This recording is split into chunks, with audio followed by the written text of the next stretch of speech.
The movie begins with the introduction of Jordan Turner, an operator working at the 911 emergency headquarters in Los Angeles. She receives hundreds of calls during her shift, some of which are very serious. However, Jordan has always managed to keep calm and guide the stressed people out of danger. This has made her a well-respected and popular figure in the department. They should probably all be good at their jobs, but what can you do? It's 2023. One day, Jordan receives a call from a young woman named Leia, who faintly whispers that an intruder is trying to break into her house. Hearing this, Jordan immediately tracks her cell phone's location and sends some cops to help her. She then instructs Leia to hide and lock herself in a room. The terrified girl obliges, and she slowly makes her way upstairs. As the intruder enters the house, he begins to search the rooms. Right then, he notices a window slightly open and Leia's shoes on the ground beneath it. This makes him assume that she must have escaped the house already. He then proceeds to go downstairs and pursue her, not realizing that Leia is actually under the bed. What kind of idiot takes their shoes off to jump out a window? Suddenly, the 911 call from Leia's phone abruptly ends, causing Jordan to panic and redial the number. Unfortunately, the ringtone alerts the intruder of Leia's hiding location, and he eventually drags her out. He then takes her phone and starts talking to Jordan. The latter desperately asks him to surrender, saying the cops are on their way, but the intruder is unfazed. In a scary voice, he tells her, "It's too late," before hanging up the call. The incident leaves Jordan in a state of shock, and she starts blaming herself for the poor girl's death. A few days later, Jordan returns to work, but she is still traumatized and nervous to begin her duty. To make matters worse, the news reveals that Leia's corpse was found in a very horrible condition near the highway. Jordan cannot take it anymore, so she stops her work and goes to the balcony for some fresh air. Her boyfriend Paul, who happens to be a cop at the same department, joins her for support. He tries explaining that these things are common in today's world. Nobody puts their phone on silent.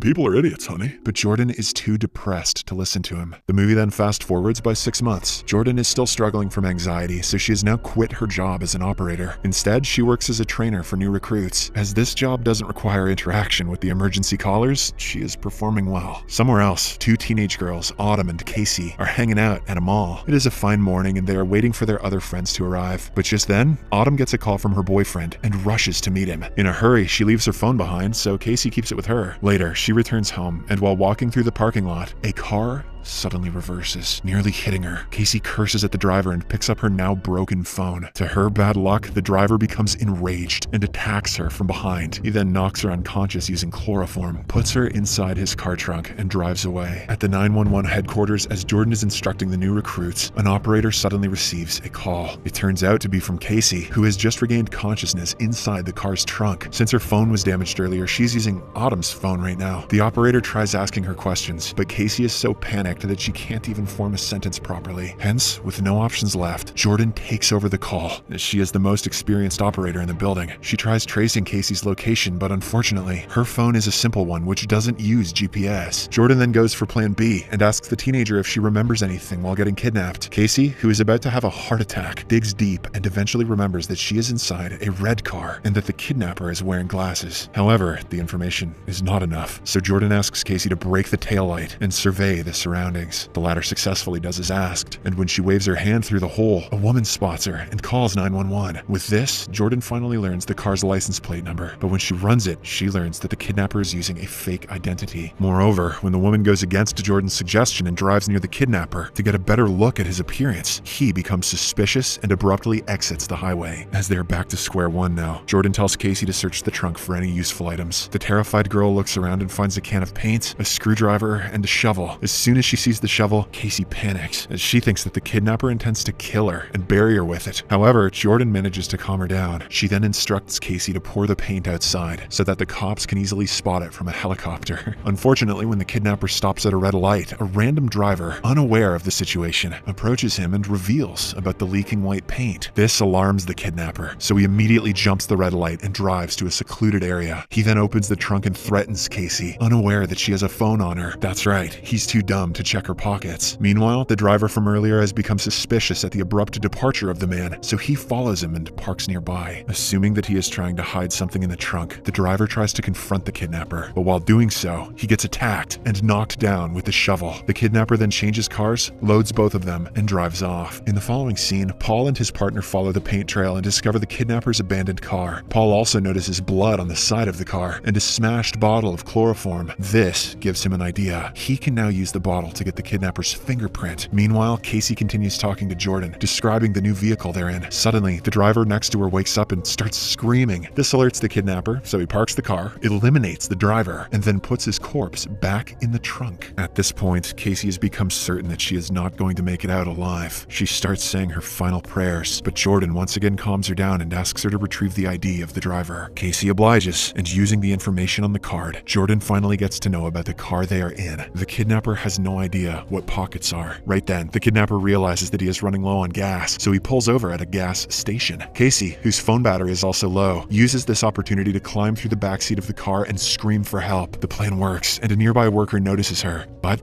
before he can even react, the kidnapper eliminates him by spraying gas and setting him on fire. He then knocks Casey unconscious and closes the trunk. This is the sloppiest crime since OJ. Because of the incident, Jordan loses contact with Casey and becomes worried, but thankfully, using the fingerprint from the broken glass bottle, the police identify the kidnapper as Michael Foster Paul. As soon as they get the information, Paul and his subordinates rush to Michael's house to gather leads and question his wife. Meanwhile, Michael arrives at his destination and picks up Casey from the car trunk. To his dismay, when he checks the girl, he discovers a phone that is still connected to the police. When he picks it up, Jordan addresses him by his full name and informs him that the cops are at his home interrogating his family. She also warns him to surrender and leave Casey, but Michael replies that it's too late. As soon as Jordan hears these words, she realizes that Michael is the same person who kidnapped and murdered Leah 6 months ago. This twist means absolutely nothing. Elsewhere, as Paul is scanning through the kidnapper's house, he comes across a picture. It features a woman who looks eerily similar to Leah. She is revealed to be Michael's deceased sister. Paul immediately asks Michael's wife about the location of the picture, and the latter identifies it as Santa Clarita Hills. Wasting no time, the cops head there, but once again, they don't find anything. In the meantime, Michael brings Casey to an underground bunker and starts preparing her for a medical procedure. He binds her to the chair. However, she manages to wrench her arms free and spray him with insecticide. Casey then attempts to flee, but sadly, Michael easily kidnaps her. At this point, it has become midnight, but Jordan is still at the call center trying to find another clue in the case. Later, Paul contacts her and promises that Casey will be found alive and that the police are searching every passing vehicle in the vicinity. Despite this, Jordan is not satisfied, so she decides to take matters into her own hands. She heads to Michael's abandoned old house, where she discovers some pictures of his family. As Jordan goes through them, she finally gets to know that Michael's sister died of cancer, and that Casey is also of the same age. Assuming that it is too late, a dejected Jordan prepares to leave, but just then, she hears the same background noise that she had heard earlier in Casey's phone call recording. Jordan then looks around and discovers Casey's smashed phone and an underground hatch. This is when it finally dawns on her that Michael carries out all of his heinous crimes inside the bunker. Jordan wants to call for backup, but she also is scared that it may alarm the kidnapper. Hence, after much deliberation, she heads inside the bunker herself. As soon as Jordan reaches the base, she discovers Michael getting ready for something. She then hides in a corner while Michael starts stroking a blonde wig that resembles his sister's hair. Seeing blood on the ground, Jordan realizes that the hair in Michael's hand has been recently pulled from one of his victim's scalps. It is then revealed that the kidnapper misses his late sister so much that he kidnaps girls resembling her appearance and scalps them. He then stores them in a mini fridge as a souvenir. In the next scene, when Michael prepares to cut through Casey's scalp, Jordan comes out of her hiding place and hits him with a mannequin head, knocking him unconscious. She then manages to free Casey from the surgical table and proceeds to flee the place. However, to their bad luck, Michael gets up and attacks Jordan. Just as he is about to finish her off, Casey strikes him in the head, causing him to stumble and fall to the ground. The two girls then get out of the bunker, with Michael following them slowly. As soon as he reaches the top, they attack him and mercilessly throw him to the bottom of the bunker. Feeling safe for the first time, Jordan plans to call for backup, but Casey stops her, revealing that she has another plan. Let's scalp this asshole. In the final scene, when Michael wakes up, he finds himself chained to the same surgical seat. Jordan and Casey then approach him and mention that they will leave him in the bunker as a punishment for his crimes. Hearing this, Michael panics and starts crying. He begs to call the cops and get him arrested, but the girls completely ignore him and leave the room. The movie ends with a satisfying note, as the psychotic killer is left to rot inside the